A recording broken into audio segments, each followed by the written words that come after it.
Welcome to the Slop Farm. Enjoy the video.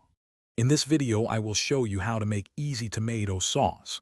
First, gather your ingredients. About 2 pounds of ripe, fresh tomatoes, a few cloves of garlic, fresh basil, and good quality olive oil. You'll also want a pinch of salt and freshly ground black pepper.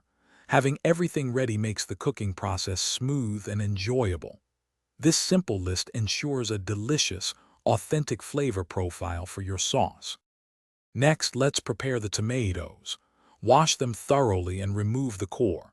Then, make a small X incision on the bottom of each tomato. Briefly blanch them in boiling water for about 1 minute, then quickly transfer them to an ice bath. This thermal shock makes peeling the skins incredibly easy.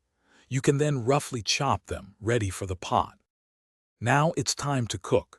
In a large pot, heat about 2 tablespoons of olive oil over medium heat.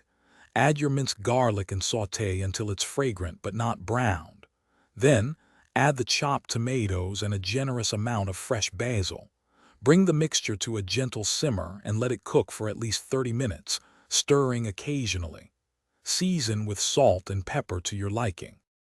To finish, you can leave the sauce chunky or use an immersion blender for a smoother consistency. Before serving, stir in a final drizzle of high-quality extra virgin olive oil for a rich finish. This sauce is perfect with pasta, on pizza, or as a base for many other recipes. Remember to check the description below for a link to the new Kindle Paperwhite and other great deals. Enjoy your delicious, homemade tomato sauce. Thanks for watching. Consider subscribing if we helped you today.